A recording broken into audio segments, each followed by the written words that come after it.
సహజ 10th class చదువుతోంది. ఆ రోజు స్కూల్ నుంచి త్వరగా వచ్చేసింది ఇంటికి. ఫ్రెష్ అయి బయట గార్డెన్లో ఏదో ఆలోచిస్తూ కూర్చుంది. తను అలా ఆలోచనలో ఉండగా సహజ నానమ్మ నిర్మలా గారు వచ్చి తన పక్కన కూర్చున్నారు. తను ఇక్కడ కూర్చున్న సంగతి కూడా గమనించేదంతగా ఆలోచిస్తూ ఉన్న మనవరాలి వైపు చూసి చిన్నగా నవ్వుకొని, ఏమైంది సహజ, అంతలా ఏం ఆలోచిస్తున్నావని అడిగారు నిర్మలా గారు. అప్పటికి గాని సహజ ఈ లోకంలోకి రాలేదు. ఏం లేదు నానమ్మా, ఈ రోజు స్కూల్లో మాకు ఒక ప్రాజెక్ట్ వర్క్ ఇచ్చారు. మాకు నచ్చిన ఒక టాపిక్ తీసుకొని దానిపైన ఒక స్టోరీ రాయమన్నారు. అయితే ఆ టాపిక్ వాస్తవానికి దగ్గరగా ఉండాలంట. అదే ఏం రాద్దామా అని ఆలోచిస్తున్నా నానమ్మా అని చెప్పింది. అవునా తల్లి, మరి ఏమైనా ఆలోచన వచ్చిందా అని అడిగారు నిర్మలా గారు. లేదు నానమ్మ, 10 days టైం ఇచ్చారు. సో బాగా ఆలోచించి మంచి టాపిక్ పైన రాయాలి అని నిట్టూర్చింది సహజ. నువ్వు చెప్పు నానమ్మ, నీ జీవితంలో చాలా చూసుంటావు కదా. నాకు చిన్నప్పటి నుంచి ఎన్నో కథలు చెప్పావు. ఏది మంచి ఏది చెడు అని నీ దగ్గరే అన్నీ నేర్చుకున్నాను కాబట్టి నువ్వు నాకు సాయం చేయవా ప్లీజ్ అని అడిగింది సహజ. సరే తల్లి, నేను బాగా ఆలోచించి రేపు చెప్తాను అని అన్నారు నిర్మలా గారు. సరే నానమ్మ అని సహజ తన వర్క్ చేసుకోవడానికి లోపలికి వెళ్ళిపోయింది. రాత్రి భోజనాలు అయిన తర్వాత నిర్మలా గారు చాలాసేపు ఆలోచించి ఒక నిర్ణయానికి వచ్చారు. మరుసటి రోజు ఉదయం సహజ వాళ్ళ నానమ్మని అడిగింది, నానమ్మ ఏమైనా ఆలోచన వచ్చిందా, చెప్పు నానమ్మ, రాసుకుంటాను అని. దానికి నిర్మలా గారు నవ్వి, తప్పకుండా తల్లి, ముందు నువ్వు స్కూల్కి వెళ్ళిరా, తర్వాత చెప్తాను అన్నారు. సరే నానమ్మ అని సహజ స్కూల్కు వెళ్ళిపోయింది. సాయంత్రం ఇంటికి వస్తూనే నానమ్మా నానమ్మా అని పిలిచి కథ చెప్పమని అడిగింది. అందుకు నిర్మల గారు మనవరాలిని ముద్దుగా కోప్పడి, నీకు తొందర ఎక్కువైంది, ముందు ఫ్రెష్ అయి ఏమైనా తిను, అప్పుడు చెప్తాను అన్నారు.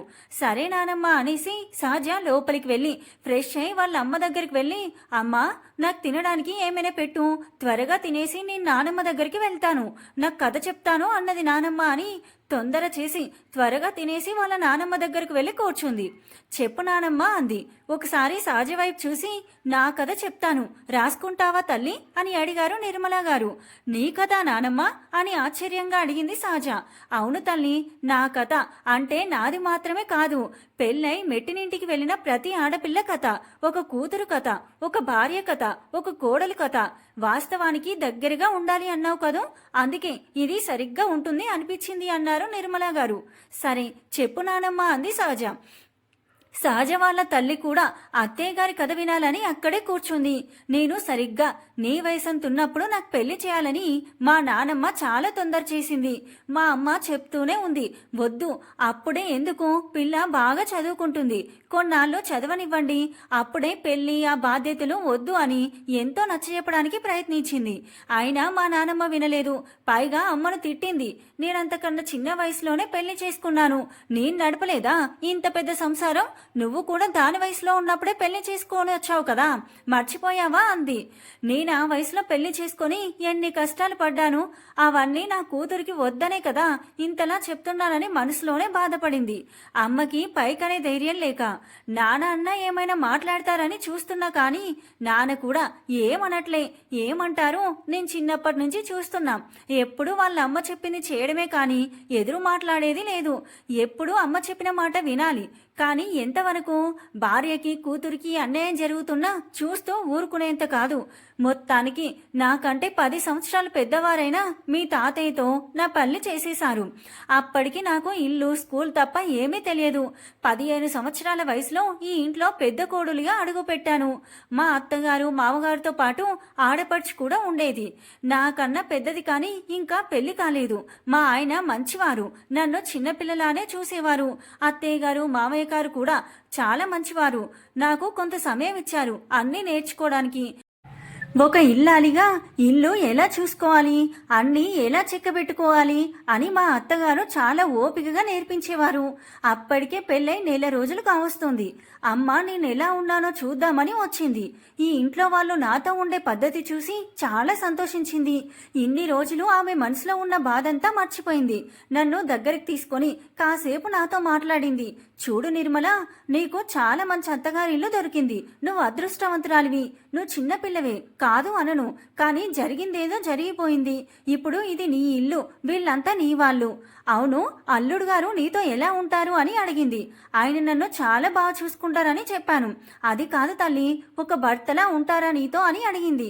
అంటే ఆ తేడా ఏంటో కూడా నాకు తెలియదు. మరి ఇంక అమ్మకి ఏం చెప్తాను? అలానే చూశాను. అంటే ఏంటి అన్నట్లు మా అమ్మ అయ్యో నా తల్లి అని నన్ను దగ్గరికి తీసుకొని భర్తతో ఎలా ఉండాలి, అత్తమ్మ వాళ్ళతో ఎలా ఉండాలి అని అన్నీ చెప్పింది. అన్నీ విని సరే అమ్మా అని చెప్పాను. అమ్మ ఇంకా వెళ్ళొస్తా అని చెప్పింది. మా అందరికీ అత్తయ్యతోటి మాట్లాడింది. వదిన చిన్నపిల్ల, ఏమీ తెలియదు, అనుకోకుండా పెళ్లి చేయాల్సి రావడం వల్ల నేనేమీ నేర్పలేకపోయాను. కానీ మంచి పిల్ల, ఏం చెప్పినా చేస్తుంది. నేను చెప్పాల్సినవి తనకి చెప్పాను. దయచేసి తప్పుగా అనుకోకుండా మీరు కూడా పెద్ద మనసు చేసుకొని అర్థం చేసుకొని అన్నీ నేర్పిస్తారు అని కోరుకుంటున్నాను అని చేతులతో మొక్కి అడిగింది అమ్మ. దానికి అత్తయ్య, భలే వాళ్ళే, నా కూతుర్లా చూసుకుంటాను, మీరు కంగారు పడకండి అని చెప్పి అమ్మకి ధైర్యం చెప్పారు. ఆ మాట అన్నారు చాలింకా. నేను ధైర్యంగా వెళ్తానని నన్ను వదల్లేక వెళ్ళిపోయింది. అమ్మ వెళ్ళిపోతుంటే చాలా బాధ వేసింది నాకు. చాలా ఏడ్చాను. అత్తయ్య ఓదార్చారు. ఆ రాత్రంతా నాకు చాలా బాధ వేసింది. అనుకోకుండా ఈ పెళ్లి అమ్మకు దూరంగా రావడం జీర్ణించుకోవడం కొంచెం కష్టం కదా. మీ తాతగారు కూడా చాలా ఓదార్చారు. వచ్చి నా పక్కన కూర్చున్నారు. అప్పటికే అమ్మ కొంత భర్తతో ఎలా ఉండాలి అని చెప్పడం వల్ల కొంచెం భయం వేసింది. కానీ ఆయన నా భయం అర్థం చేసుకొని, కంగారు పడకు, నేనేమి నిన్ను ఇబ్బంది పెట్టను, ముందు నువ్వు ఏడు పాపేసి నీతో మాట్లాడాలి అని చెప్పారు. నేను సరే అని వింటున్నా. నిర్మల, నేనొకటి అడుగుతాను, వింటావా అని అడిగారు. సరే అన్నాను. ముందు నువ్వేం చదవాలి అనుకున్నావో అది చదువుకో అన్నారు. నేను ఆశ్చర్యంగా ఆనందంగా అంతలోనే మళ్ళీ బాధగా చూశాను. నా హావాభావాలు వెంటనే మారిపోవడం చూసి మీ తాతయ్య చాలాసేపు నవ్వారు. అదేంటి నిర్మల అలా పెట్టావు మొహం, నీకు చదువుకోవడం ఇష్టం లేదా అని కావాలనే అడిగారు. నేను వెంటనే లేదు నేను చదువుకుంటానని చెప్పాను. కానీ మీరు అలా అడిగేసరికి నిజంగానే నా అని ఆశ్చర్యం వేసింది. మళ్ళీ అత్తయ్య గారు ఏమంటారో అని ఇంకా ఏమీ అనలేక ఆగిపోయాను. ఆయన అర్థం చేసుకొని నేనున్నా కదా, నేను మాట్లాడతానని చెప్పి నన్ను పడుకోమని చెప్పి ఆయన కూడా నిద్రపోయారు. నాకెంతసేపటికి నిద్ర రాదే. నిజంగా నేను మళ్ళీ చదువుకుంటానా అని కాసేపు సంతోషంతో, అసలు అత్తయ్య వాళ్ళు ఒప్పుకుంటారా అని కాసేపు ఆలోచన. అలా ఎప్పటికో నిద్రపోయాను. ఉదయం లేవగానే అమ్మ చెప్పిన మాటలు బాగా గుర్తుపెట్టుకొని త్వరగా లేచి వాకిలూడ్చి ముగ్గు పెట్టి ఇల్లంతా శుభ్రం చేసుకొని స్నానం చేసి దీపం వెలిగించి కాఫీ చేద్దామని వంటగదిలోకి వెళ్ళాను. ఇంటి పనులు వచ్చు కాబట్టి చకచకా చేసేశాను.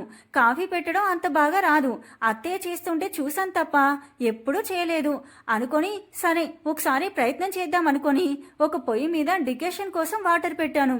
వాటర్లో పాలు పోసేటప్పుడు సడన్ గా పాలు పొంగేసరికి కంగారుగా చేతితో పట్టేసుకున్నాను. దాంతో చేయి కాలి గిన్నె వదిలేశాను. అయ్యో ఇప్పుడెలా, అత్తయ్య చూస్తే అని టెన్షన్ గా అనుకుంటూ ఎదురుగా చూసి షాక్ అయ్యాను. అత్తయ్య చూసేశారు, పైగా చాలా కోపంగా ఉన్నారు. ఏమంటారో అని భయం వేసింది. ఇంతలో అత్తయ్య చూడగానే చూశారు. అది కోపంగా ఉండేసరికి నా భయం ఇంకా ఎక్కువైంది. సరాసరి నా దగ్గరికి వచ్చి నా చేయి పట్టుకొని, అయ్యో ఎంతలా కాలిపోయింది, చూసుకోవాలి కదా అన్నారు. పొద్దున్నుంచి చూస్తున్నా, అన్ని పనులు భలే చక్కపెట్టేశావే అని. పర్వాలేదు, వంట కూడా నేను నిదానంగా నేర్పిస్తానని మాటలు చెప్తూనే నా చేయి పట్టుకొని మందు రాసేశారు. ఆ క్షణం నాకు అమ్మ గుర్తొచ్చింది. తర్వాత అత్తయ్య కాఫీ టిఫిన్ అన్నీ ఎలా చేస్తున్నారని చూస్తూ సాయం చేస్తూ ఉన్నాను. ఆయనకి మావయ్య గారికి కాఫీ త్వరగా టిఫిన్ అన్నీ ఇచ్చాను. ఆయన చాలా మెచ్చుకున్నారు. చాలా త్వరగా అన్నీ నేర్చుకున్నావు అని ఇవాళ అమ్మ వాళ్ళతో మాట్లాడతాను నీ చదువు గురించి అన్నారు. నేను తలాడించాను. సాయంత్రం అందరూ టీ తాగిన తర్వాత ఆయన అత్తయ్య వాళ్ళను కూర్చోమన్నారు. కాసేపు మాట్లాడాలి అని అడిగారు. అత్తయ్య వాళ్ళు ప్రశ్నార్థకంగా చూశారు. అమ్మా నాన్న, నేను నిర్మల అని చదివిద్దాం అనుకుంటున్నాను. అదేంట్రా, పెళ్ళైపోయింది కదా, ఇంకా చదివేందుకు, ఇప్పుడేమైనా ఉద్యోగాలు చేసేది ఉందా అంది అత్తయ్య. అమ్మా, చదువుకునేది ఉద్యోగం చేయడం కోసం మాత్రమే కాదు. చదువు ఉంటే అది ఆపత్కాలంలో ఉపయోగపడుతుంది, జ్ఞానం వస్తుంది. పైగా తనకు చదువు అంటే చాలా ఇష్టం, బాగా చదువుతుంది కూడా అని విన్నాను. అందుకే చదివిద్దాం అనుకుంటున్నా. నువ్వు నిర్ణయం తీసేసుకున్నావు కదా, ఇంకా మమ్మల్ని ఎందుకు అడుగుతున్నావు? అలా కాదమ్మా, మీరు ఒప్పుకుంటే తను సంతోషంగా చదువుకుంటుంది కదా. ఏమోరా, నాకైతే చదువు అంత అవసరం లేదు అనిపిస్తుంది. ఇంటి పట్టు నుండి పనులు చేసుకునే దానికి ఇంకా చదువెందుకు? ఇంట్లో చక్కగా అన్ని పనులు చేసి పెడుతుంది. నాకు చేదోడు వాదోడుగా ఉంటుంది అనుకున్నా. నువ్వేమో ఇలా అంటున్నావు. నీ పెళ్ళం అడిగిందా చదువుకుంటానని? పర్లేదు, అమాయకురాలు అనుకున్నాను. త్వరగానే బుట్టలో వేసుకుంది నిన్ను. అంత మాటలు ఎందుకులే అమ్మా, చదువుకోనిద్దాం. మన ఇంట్లో కూడా ఒక ఆడపిల్లుంది కదా, అది చదువుకుంటుంది కదా. నిర్మల ఇంట్లో ఉంటూనే డిస్టెన్స్ ఎడ్యుకేషన్లో చదువుకుంటుంది. డిస్టెన్స్ ఎడ్యుకేషనా అంటే ఏంటిరా? సరిగ్గా నాకు నోరు కూడా తిరగట్లేదు. అంటే ఇంట్లోనే ఉండి చదువుకోవడం అన్నమాట. ఏం నిర్మల, అలా చదువుకుంటావా? నేను తల ఊపాను అంతే. నిర్మల, ఏమీ తెలియనట్లు ఇప్పుడు అలా తల ఊపడం ఎందుకు? చేయాల్సిందంతా చేసావు కదా, మీ ఇష్టం వచ్చినట్టు చేయండి అంది అత్తయ్య. నువ్వేం మాట్లాడవా నానా? ఏమంటాను, మీ అమ్మ మాటే నా మాట. ఆయన నా వంక చూశారు. నేను ఏదో ఆలోచనలో ఉన్నాను. పొద్దున వరకు అత్తయ్య అంత ప్రేమగా ఉన్నారు, కానీ ఎందుకు ఇప్పుడు ఇలా మాట్లాడారు? నేను చదువుకోవడం ఇష్టం లేదా? చాచా, అలా ఏమై ఉండదు. ఇంట్లోనే ఉండి చదువుకోవడానికి ఒప్పుకున్నారు కదా, అది చాలు. ఇంట్లో అన్ని పనులు త్వరగా ముగించి నేను చదువుకోవాలి. ఎప్పుడూ ఏ ఇబ్బంది ఉండదు, అత్తయ్య కూడా మెచ్చుకుంటారు అని ఏవేవో ఆలోచిస్తున్నాం. అప్పటికే ఆయన చాలాసార్లు పిలిచారు. నేను పలకకపోయేసరికి గట్టిగా తట్టారు నన్ను. అప్పుడు వచ్చాను ఈ లోకంలోకి. ఏమైంది, ఏం ఆలోచిస్తున్నావని అడిగారు. నేను ఏమీ లేదని చెప్పాను. సరే అయితే నేను రేపు కాలేజీకి వెళ్ళి ఏం కావాలి అని అన్నీ కనుక్కొని వస్తాను అన్నారు. మా ఆడపడుచు కళ్యాణి చదివే కాలేజీకి తనతో పాటు వెళ్లారు ఆయన. కావలసిన విషయాలు, ఎలా కాలేజీలో చేరాలి అన్నీ కనుక్కొని వచ్చారు. మనం రేపు కాలేజీకి వెళ్ళాలి, రెడీగా ఉండు, 10 కల్లా వెళ్దామని చెప్పారు. ఆ రోజు అలా గడిచిపోయింది. ఎందుకో తెలియదు, అత్తయ్య వాళ్ళు కొంచెం ముభావంగానే ఉన్నారు. అందరికీ కాఫీ కల్పించాను. అందరూ బాగుంది అన్నారు. తర్వాత నేను అత్తయ్య టిఫిన్ పనులు చూసుకున్నాం. పనంతా అయిపోయాక కాలేజీ కోసం తయారయ్యాను. అత్తయ్యకి చెప్పాను, ఇవాళ చేరుస్తాను అన్నారు. కాలేజీలో వెళ్ళిరానా అత్తయ్య అని అడిగాను. అన్నారు. ఆయన రెడీ అయిపోయి పద వెళ్దాం అని నా చేయి పట్టుకొని తీసుకెళ్లారు. మొదటిసారి ఆయనతో బయటికి వెళ్ళాను. కాలేజీలో అడ్మిషన్ తీసుకొని దారిలో పుస్తకాలు తీసుకున్నారు. నా కోసం ఇష్టమైన స్వీట్స్ తీసుకున్నారు. తర్వాత ఇంటికొచ్చేసాం. నువ్వు బాగా చదువుకోవాలి అని చెప్పేవారు రోజు. అలానే ఇంట్లో పనులన్నీ త్వరగా ముగించేసి అత్తయ్యకి ఇబ్బంది కాకుండా రోజు కష్టపడి చదువుకున్నాను. అత్తయ్య కూడా ఏమనేవాళ్ళు కాదు. ఏమైనా సందేహాలు వస్తే ఆయన చెప్పేవారు. నాకు, నా ఆడపడుచుకు ఇద్దరికి అలా రోజులు గడిచిపోతున్నాయి. పరీక్షల సమయం వచ్చింది. నేను కళ్యాణి ఇద్దరం బాగా రాశాం. అన్నట్లు చెప్పలేదు కదా, ఈ మధ్య కళ్యాణి నాతో చాలా క్లోజ్ అయిపోయింది. పెద్దదైనా కూడా కలిసి చదువుకోవడంలో మంచి స్నేహితురాలు అయిపోయింది. పరీక్ష ఫలితాలు వచ్చాయి. నాకు కాలేజీలోనే మొదటి ర్యాంక్ వచ్చింది. కళ్యాణికి కూడా మంచి ర్యాంక్ వచ్చింది. అందుకు ఇంట్లో అందరూ సంతోషించారు. ఆయన స్వీట్స్ తీసుకొచ్చారు. తర్వాత సంవత్సరాలు కూడా బాగా చదివి నా డిగ్రీ కంప్లీట్ చేసేశాను మంచి మార్కులతో. మా అమ్మ వాళ్ళు కూడా వచ్చారు. విషయం తెలుసుకొని అమ్మ చాలా సంతోషించింది. నన్ను దగ్గరికి తీసుకొని ముద్దు పెట్టుకుంది. సంతోషం తల్లి, నేను చేయలేని పని మీ అత్తింటి వాళ్ళు చేశారు. నాకు చాలా సంతోషంగా ఉంది. ఇలాగే మీరు 100 ఏళ్ళు చల్లగా ఉండాలి అని దీవించింది. తర్వాత అమ్మ వాళ్ళు ఇంకా వెళ్ళొస్తాను అని చెప్పారు. అదేంటమ్మా, అప్పుడే వెళ్తానంటున్నావు? 2 రోజులు ఉండొచ్చు కదా అన్నాను. లేదమ్మా, ఆడపిల్లనిచ్చిన ఇంట్లో ఎక్కువ రోజులు ఉండడం మంచిది కాదు అంది అమ్మ. ఎందుకు అని అడిగాను. అదంతే అమ్మా, మర్యాద ఉండదు, మాకు నీకు ఇబ్బంది అవుతుంది. వద్దు, నువ్వు సంతోషంగా ఉన్నావు, అది చాలు అని చెప్పింది. లేదమ్మా, మా ఇంట్లో అంతా మంచివాళ్ళు, ఏమనుకోరు, ఉండమ్మా అని అడిగాను. అవును తల్లి, చాలా మంచివాళ్ళు, అందుకే ఆ మంచితనాన్ని మనం పాడు చేసుకోవద్దు. నిన్ను చూసుకున్నాను చాలు, వెళ్ళొస్తానమ్మా, జాగ్రత్తగా ఉండు అని నాకు చెప్పి అత్తయ్య వాళ్ళకు కూడా చెప్పి వెళ్ళిపోయారు. ఇంట్లో ఎవ్వరూ వాళ్ళని 2 రోజులు ఉండమని అడగకపోవడం నాకు ఆశ్చర్యంగా అనిపించింది. ఇంటికి ఎవరైనా వస్తే ఆయన తరపు బంధువులు తప్పకుండా వారమన్నా ఉండకపోతే ఊరుకోరు అత్తయ్య వాళ్ళు. మరి అమ్మ వాళ్ళను కనీసం ఒక మాట కూడా ఎందుకు అడగలేదు అని అనిపించింది. అప్పుడు ఆలోచించాను, మొదటి నుంచి ఇంతే కదా, నేనే ఎప్పుడు సరిగ్గా గమనించలేదు అని ఊరుకున్నాను. అప్పుడప్పుడే నాకు లోకం పోకడా తెలుస్తుంది. నాకు 19 సంవత్సరాలు వచ్చాయి. నా చదువు పూర్తయ్యే వరకు ఆయన నన్ను ఏ ఇబ్బంది పెట్టలేదు.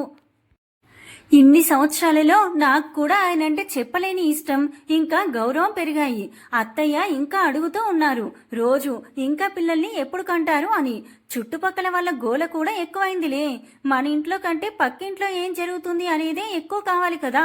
అందరూ అత్తయ్యతో కోడల్ని తెచ్చుకొని ఇన్ని సంవత్సరాలైంది, ఇంతవరకు పిల్లలు లేరు, ఆ పిల్లలో ఏం లోపం ఉందో ఏమో అని ఒకటే అనడం. విని విని అత్తయ్యకి విసిగొచ్చి పోరు మొదలు పెట్టారు ఆయనతో. అక్కడి నుంచి మా సంసార సాగరం మొదలైంది. చాలా సంతోషంగా సంవత్సరం తిరిగేసరికి మాకు కొడుకు పుట్టాడు. ఈ సంవత్సరంలో చాలానే చూశాను. మనుషులు ఇలా కూడా ఉంటారా అనిపించేది. కడుపుతో ఉన్నానని తెలిసినప్పటి నుంచి అందరూ నన్ను చాలా జాగ్రత్తగా చూసుకున్నారు. ముఖ్యంగా ఆయన. చూస్తూ చూస్తూ 5వ నెల వచ్చింది. అమ్మవార్లు వచ్చారు శ్రీమంతం చేసి తీసుకెళ్తామని. పురుడు అది అయ్యి పుట్టే బాబుకి 5వ నెల వచ్చాక పంపుతామని అడిగారు అత్తయ్య వాళ్ళని. అత్తయ్య అలాగే అన్నారు, కానీ ఆయన పంపనన్నారు.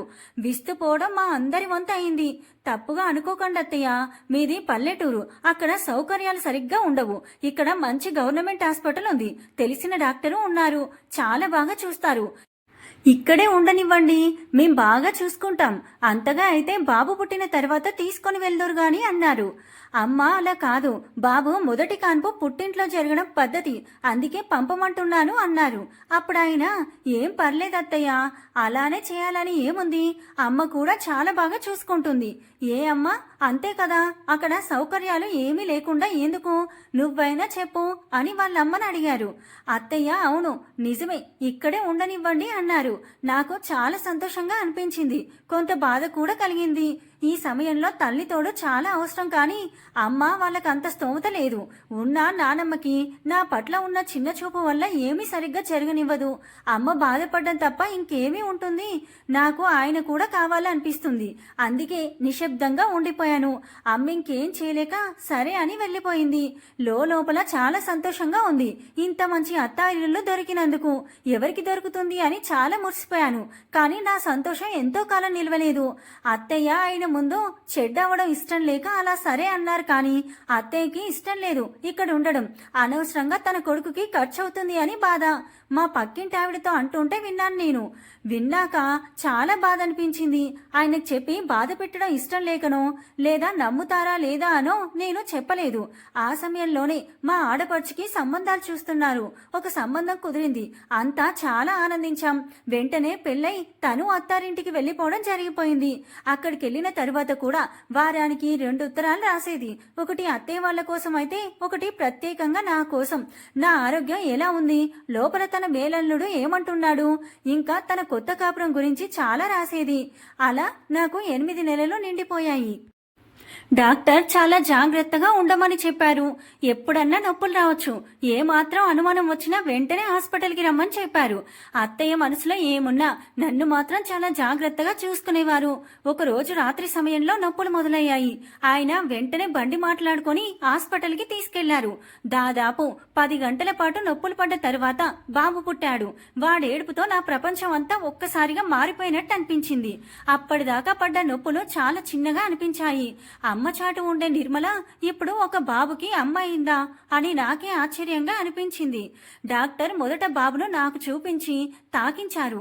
ఆ మొదటి స్పర్శ నేను ఇప్పటికీ మర్చిపోలేను. తర్వాత నేను బాగా నిద్రపోయాను. బయట ఆయనకిచ్చారు బాబుని. కాసేపటి తర్వాత ఆయన బాబుతో నా దగ్గరికి వచ్చారు. మా ఇద్దరి కళ్ళల్లో ఆనంద బాష్పాలు. మా ప్రేమకు ప్రతిరూపం వీడు. ఆయన నా నుదుటిపై ముద్దు పెట్టుకున్నారు. ఇద్దరం కలిసి బాబుకి మొదటి ముద్దు పెట్టాం. తర్వాత బయట అత్తయ్య వాళ్ళు, అమ్మ వాళ్ళు అందరూ బాబుని చూసి చాలా సంతోషించారు. తర్వాత రోజు ఇంటికి తీసుకెళ్లిపోవచ్చు అని చెప్పారు. నా ఆడపడుచు కళ్యాణి కూడా వచ్చింది. చాలా సంతోషించింది బాబుని చూసి. అయితే నాతో ఎందుకో ఇది వరకులా లేదు అనిపించింది. అక్కడి నుంచి 11 రోజుల పురుడయ్యాక పుట్టింటికి తీసుకెళ్లింది అమ్మ. నేను వెళ్లేటప్పుడు ఆయన పడ్డ బాధ అంతా ఇంత కాదు.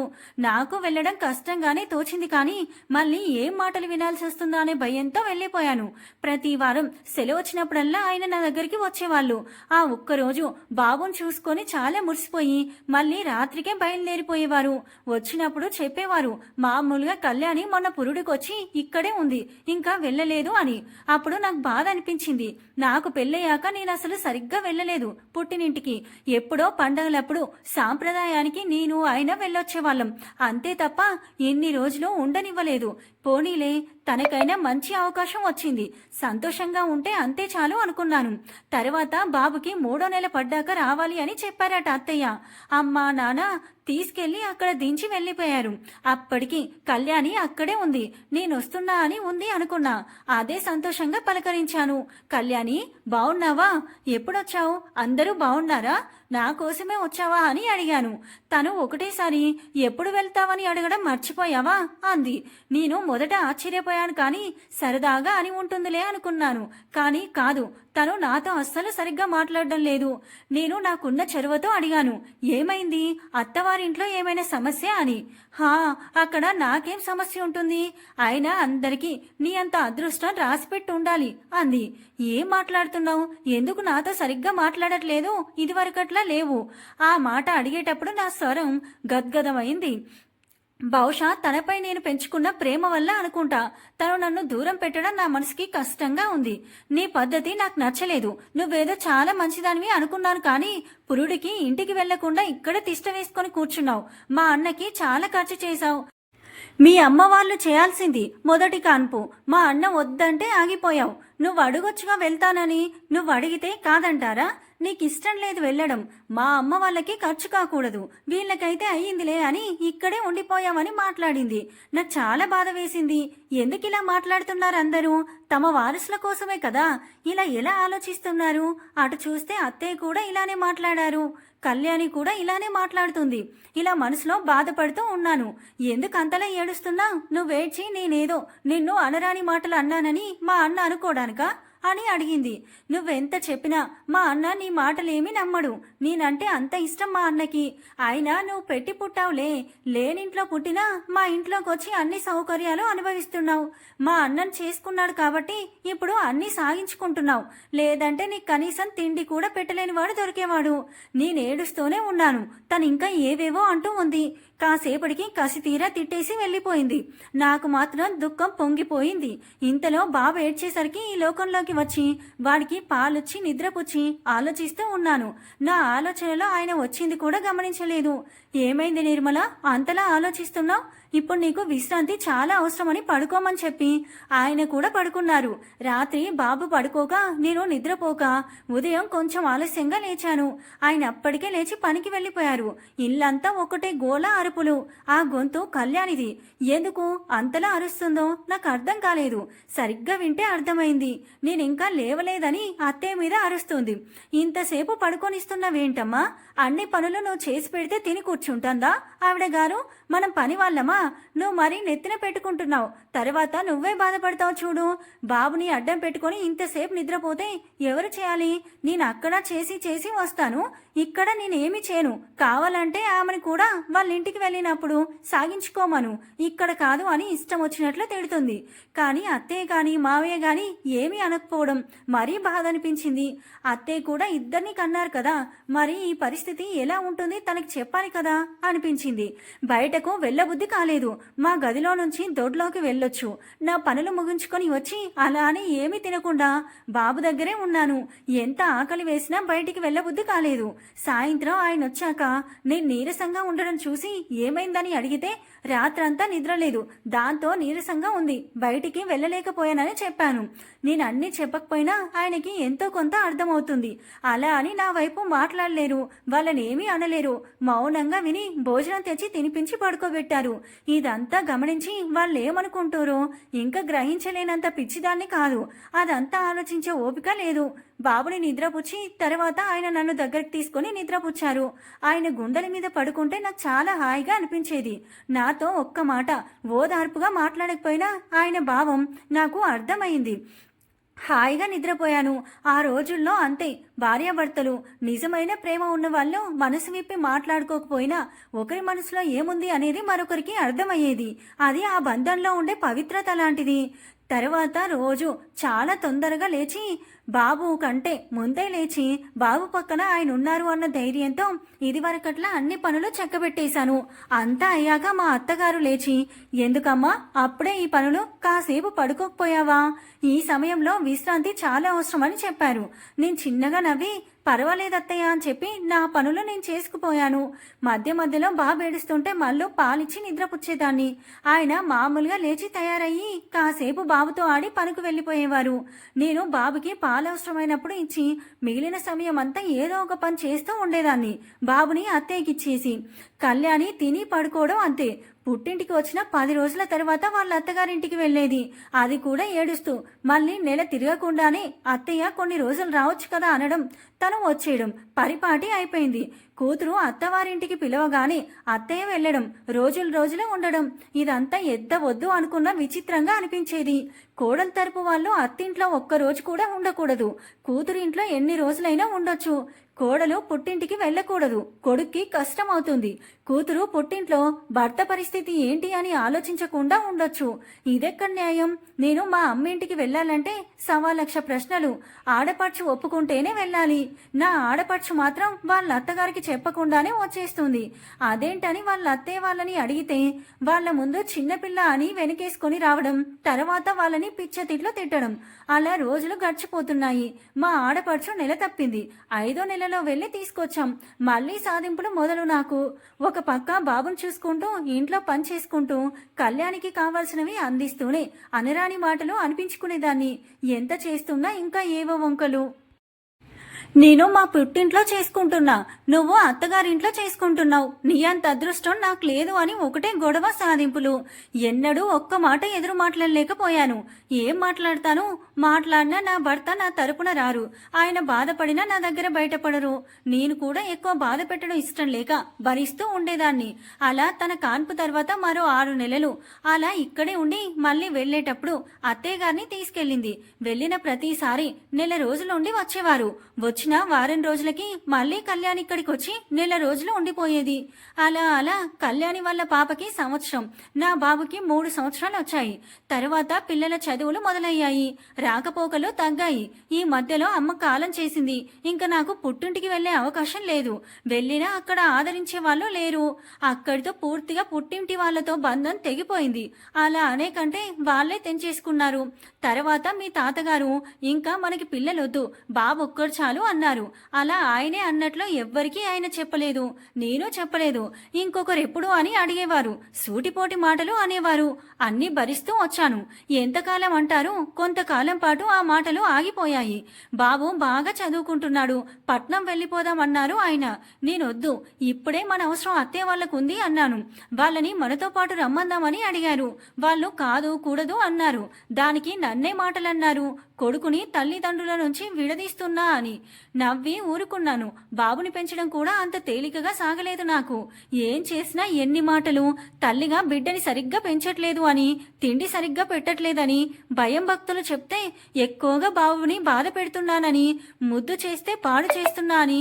నా అదృష్టం, నా కొడుకే వాడు నా బాధని అర్థం చేసుకొని పెరిగాడు. నా మాటలు చక్కగా వినేవాడు, మంచి దారిలో నడిచాడు. అలా మేం పట్నం చేరుకున్నాం. ఆయన ఉద్యోగం పట్నానికి మార్చుకున్నారు. బాబు బాగా చదివి గొప్పవాడిగా వెదగాలని కలలు కన్నాము. దానికి తగ్గట్లు ఆయన చాలా కష్టపడ్డారు. సెలవులు వచ్చినప్పుడు అత్తయ్య గారింటికి వెళ్లేవాళ్ళం. ఆయనకి కుదరకపోయినా నేను బాబుని తీసుకొని వెళ్లేదాన్ని. వాడికి అమ్మమ్మ ప్రేమ ఎలానూ లేదు, కనీసం నానమ్మ ప్రేమ అన్నా దక్కాలని. కాలక్రమేణా అత్తయ్య వాళ్ళలో కూడా మార్పు వచ్చింది. నన్ను అర్థం చేసుకున్నారు. చిన్నగా నచ్చజెప్పి ఈ వయసులో ఇక్కడ ఒంటరిగా ఉండడం క్షేమం కాదని మాతో పాటు తీసుకొచ్చేశాం. అత్తయ్య వాళ్ళు మాతో పట్నం వచ్చాక మళ్ళీ కళ్యాణి రావడం మొదలైంది. తన సాధింపులు మొదలయ్యాయి. కానీ ఈసారి అత్తయ్య ఊరుకోలేదు. నా తరపున మాట్లాడారు. నన్నొక్క మాట అననిచ్చేవారు కాదు. తన మాట వినేవాళ్ళు లేక కళ్యాణి రావడం మానేసింది. ఏదైనా పండగ ఉంటే పిలిచేదాన్ని, వచ్చి వెళ్లిపోయేది. రాను రాను మా బాబెలా పెరిగాడు, తన కూతురు ఎలా ఉంది అని ఆ తేడా తెలుసుకుంది. తన తప్పు అర్థం చేసుకుంది.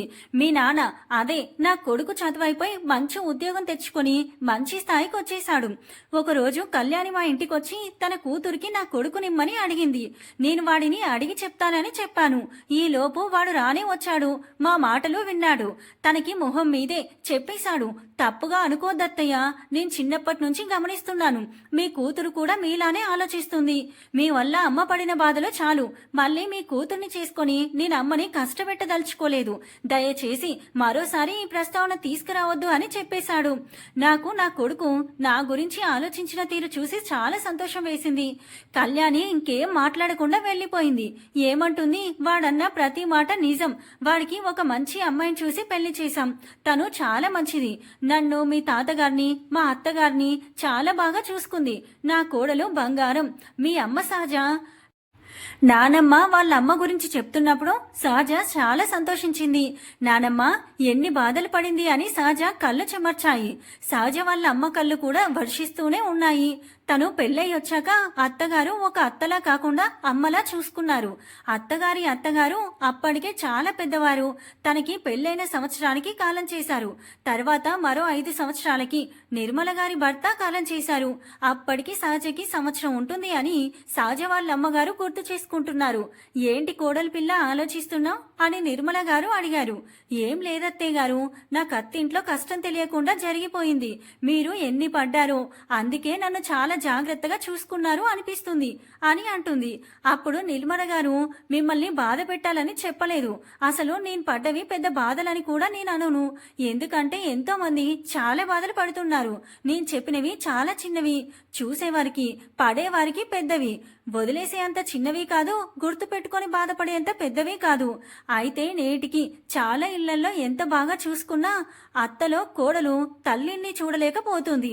కోడలిలో అత్త కూతుర్ని చూడలేకపోతుంది. తన జీవితంలో కొన్ని ఇబ్బందులు చూసినా కూడా ఎంతో చక్కగా సంసారాన్ని నడిపి కొడుకుని ఉన్నతంగా తీర్చిదిద్దిన నిర్మల గారి పట్ల వాళ్ళ ప్రేమ, గౌరవం రెట్టింపయ్యాయి. సహజ వాళ్ళ నానమ్మ చెప్పినట్టు తన కథకి ఇంకా వాళ్ళ నానమ్మ చిన్నప్పటి నుంచి చెప్పిన కొన్ని కథలన్నీ కలుపుకొని తన పద్ధతిలో కొన్ని మార్పులతో ఒక స్టోరీ రాసుకొని ప్రాజెక్ట్ వర్క్ ఫినిష్ చేసుకుంది. అది చూసి టీచర్స్ తనని అభినందించారు. ఈ కథకి మూలం ఒక ఆడపిల్ల పెళ్ళై అత్తవారింటికి వచ్చి పుట్టినింటి వారికి దూరమై మెట్టినింటి వారికి పరాయిదయ్యి మరి ఎవరికి చెందినట్లు ఆ అమ్మాయి మా ఇల్లు అని అమ్మ వాళ్ళ ఇంటిని అనకూడదు పెళ్ళయ్యాక. పోనీ అత్తింటి వారు తనని వాళ్ళ కుటుంబ వ్యక్తిగా చూస్తారా అంటే అది లేదు. మరి ఇక్కడ పెళ్ళైన ఆడపిల్ల ఏ ఇంటికి చెందినట్లు? సమాప్తం.